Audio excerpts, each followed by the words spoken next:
एकाच घरात दोन झेंडे हाती घेण्यात आलेले आहेत। उमेदवारीसाठी पिता पुत्रांचे वेगळे वेगळे तंबू या ठिकाणी आता बांधण्यात आलेले पाहायला मिळतात। तर काका पुतण्याही वेगवेगळ्या पक्षातून निवडणूक लढणार आहेत।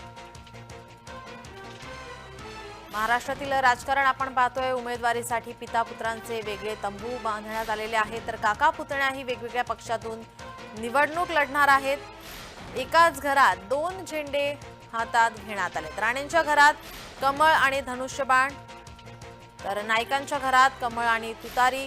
समीर भुजबळ यांच्याकडे घड्याळ सोडून हाती तुतारी घेणार आहेत। त्यामुळे आता कार्यकर्ते म्हणणार, विठ्ठला कोणता झेंडा घेऊ हाती।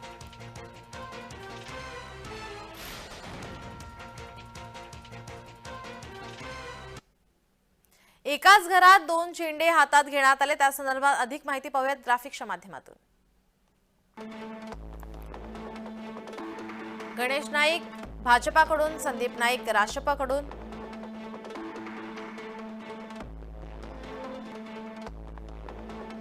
राणेंच्या घरातून भाजपाकडून नारायण राणे, भाजपाचे नितेश राणे, तर शिवसेनेकडून निलेश राणे।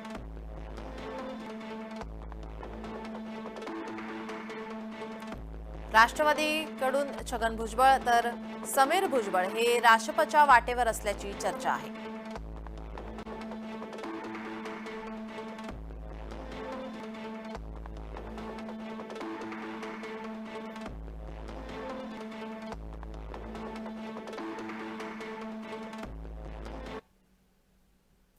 आपले प्रतिनिधी ठाण्याहून कुणाल भोईटे आणि नाशिकहून किरण गोटूर आपल्यासोबत जोडलेले आहेत। मी नाशिकमध्ये जाते। नाशिकमध्ये किरण गोटूर आपले प्रतिनिधी आहेत।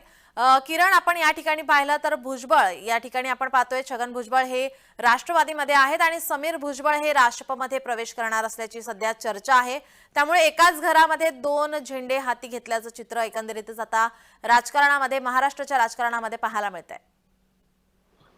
नीलम, खरं तर महाराष्ट्रामध्ये काही मोठे राजकीय कुटुंब आहेत आणि त्यातलंच भुजबळ कुटुंब सुद्धा एक मोठं राजकीय कुटुंब हे महाराष्ट्रामध्ये मानलं जातं। पण आगामी विधानसभा निवडणुकीच्या अनुषंगाने काही कुटुंबामध्ये खरं तर एकाच घरामध्ये दोन दोन पक्षाचे झेंडे जे हाती घेतील का अशा पद्धतीची परिस्थिती निर्माण झालेली आहे आणि नाशिकमध्ये सुद्धा तीच परिस्थिती आहे। भुजबळ कुटुंब सुद्धा स्वतः छगन भुजबळ हे जे येवल्यातून लढणार आहेत आणि नांदगाव मधून मागच्या काही दिवसांपासून समीर भुजबळ हे इथून प्रयत्न करताना आपल्याला बघायला मिळतं। पण राष्ट्रवादीकडनं त्यांना जे आहे तिकीट मिळालं नाही। खरं तर ही जागा शिवसेनेकडे आहे, तिथे विद्यमान आमदार सुहास कांदे यांना जे उमेदवारी देण्यात आलेली आहे आणि त्यामुळे ते दुसऱ्या पक्षातून जाऊन या नांदगाव मनमाड मतदारसंघातून हे निवडणूक लढू शकतात अशा पद्धतीची एक अंदाज आहे। त्यामुळे आगामी काळात या मतदारसंघात वेगवेगळ्या राजकीय घडामोडी घडणार आहेत। पण या विधानसभा निवडणुकीच्या पार्श्वभूमीवरती एकाच कुटुंबामध्ये दोन पक्षाचे झेंडे जे हाती घेणार आहेत अशा पद्धतीची एक परिस्थिती निर्माण झालेली आहे। त्यामुळे आगामी काळात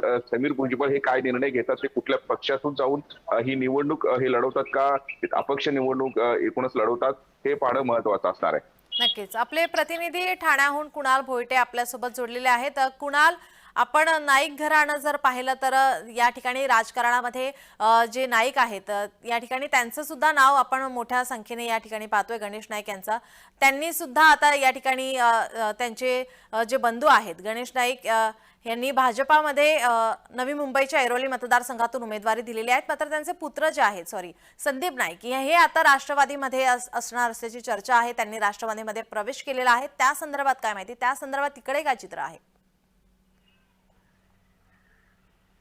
ज्याप्रमाणे नाशिकमध्ये भुजबळ यांचं प्रस्थ मोठं मानलं जातं, त्यांच्या सुद्धा नावाचं नाव मोठं मानलं जातं, त्याचप्रमाणे नवी मुंबईमध्ये नाईक कुटुंब देखील मोठं मानलं जातं। या ठिकाणी महानगरपालिका असेल, त्याचप्रमाणे ऐरोली मतदारसंघ असेल, या मतदारसंघावरती ऐरोली मतदारसंघावरती प्रामुख्याने गणेश नाईक हे निवडून आलेले पाहायला मिळत आहेत। तर 2014 साली संदीप नाईक देखील निवडून आलेले होते। मात्र आता त्यांना तिकीटाची अपेक्षा होती, मात्र भारतीय जनता पार्टीकडून पुन्हा एकदा मंदा म्हात्रे यांना हे तिकीट देण्यात आलं आणि यामुळेच आता हे बंड जे आहे ते घरामध्ये करण्यात आलेलं आहे।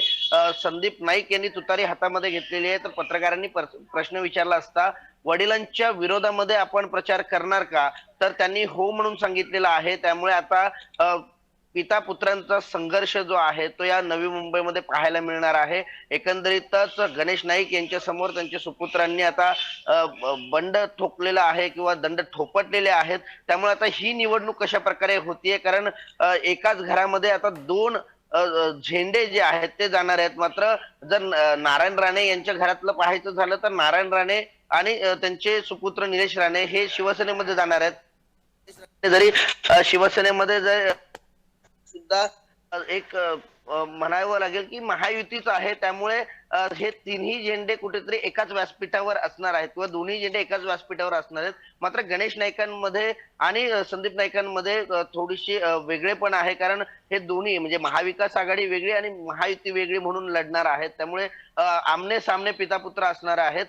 त्यामुळे एकंदरीतच आता नवी मुंबईच्या या संपूर्ण राजकारणामध्ये नाईक कुटुंबियांनी घेतलेला हा निर्णय म्हणजे संदीप नाईकांनी घेतलेला हा निर्णय नवी मुंबईकरांच्या पचनी पडतोय का आणि तुतारीला भरभरून मतं या बेलापूर मतदारसंघातून पडतायत का हे पाहणं महत्वाचं असणार आहे. मात्र सध्या तरी नाईक कुटुंबियांना या सगळ्या प्रकरणामध्ये कुठेही फटका बसेल असं वाटत नाहीये, कारण या आधी देखील अशाच प्रकारचे म्हणजे शिवसेनेतून राष्ट्रवादी आणि राष्ट्रवादीतून आता भारतीय जनता पार्टी असा प्रवास असणारे गणेश नाईक यांना अद्याप कुठलाही संघर्ष या नवी मुंबई मतदारसंघामध्ये करावा लागलाय असं फारसं चित्र पाहायला मिळालं नाही, जर मंदा म्हात्रे यांच्या सोबतचा एक पराभव पाहिला तर.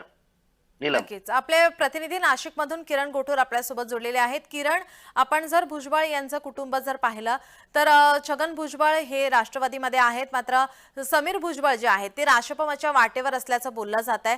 तर काय वाटतं एकंदरीतच आता जर त्यांनी राष्ट्रपमध्ये प्रवेश केला तर एकंदरीतच तिथलं चित्र काय असेल? समीर भुजबळ गेल्या अनेक दिवसांपासून नांदगाव मनमाड मतदारसंघातून निवडणूक लढण्यासाठी तयारी करत आहेत, पण इथे विद्यमान आमदार सुहास कांदे हे एक टर्म आमदार आहेत आणि त्यांना काल रात्री उशिरा जे आहे ते शिवसेनेकडनं जे उमेदवारी जाहीर झालेली आहे. खरं तर समीर भुजबळ हे राष्ट्रवादीकडनं जे उमेदवारी मागत होते, पण महायुती असल्याने खरं तर ही जागा शिवसेनेला सुटलेली आहे. त्यामुळे आता आगामी काळात समीर भुजबळ हे काय निर्णय घेतात किंवा काय भूमिका घेतात हे बघणं महत्वाचं असणार आहे. पण भुजबळ कुटुंबाचं एक मोठं प्रस्थ नाशिक जिल्ह्यामध्ये आहे. खरं तर मागच्या मध्यंतरी काळामध्ये पंकज भुजबळ हे नांदगाव मनमाड या मतदारसंघाचे आमदार होते आणि त्यानंतर हा मतदारसंघ जो आहे तो शिवसेनेकडे आला आणि आता इथे विद्यमान आमदार हे सुहास कांदे आहेत, त्यांनाच आता उमेदवारी मिळालेली आहे. आणि भुजबळांचं सुद्धा उद्या फॉर्म भरण्याचं तारीख आहे. मोठे भुजबळ हे उद्या येवलामधून हे ज्या उमेदवारी अर्ज दाखल करणार आहेत. अशा वेगवेगळ्या राजकीय घडामोडींना वेग आल्याचं आपल्याला बघायला मिळतोय, कारण गेल्या अनेक वर्षांपासून छगन भुजबळ सुद्धा हे नाशिकचे पालकमंत्री होते. त्यांना मानणारा सुद्धा एक मोठा वर्ग जो आहे तो नाशिक जिल्ह्यामध्ये असल्याचं आपल्याला बघायला मिळतंय. त्यामुळे या निवडणुकीच्या काळात भुजबळ कुटुंबाच्या किंवा कुटुंबामध्ये दोन झेंडे खरं तर लोकांना पाहायला मिळणार आहे का हे बघणं सुद्धा अत्यंत महत्वाचं असणार आहे. कारण नांदगाव मनमाड मतदारसंघावरती समीर भुजबळ यांनी जो दावा केलेला होता ते आता दावा कुठेतरी जे आहे राष्ट्रवादीकडनं त्यांना इथे तिकीट मिळालं नाहीये. त्यामुळे आगामी काळात ते दुसरी काही भूमिका घेऊन अपक्ष लढतात का किंवा राष्ट्रवादी काँग्रेस पक्ष पवार गटात जातात का हे सगळं बघणं महत्वाचं असणार आहे. नक्कीच. किरण, धन्यवाद आपण दिलेल्या सविस्तर माहितीसाठी. कुणाल, आपणही दिलेल्या सविस्तर माहितीसाठी धन्यवाद.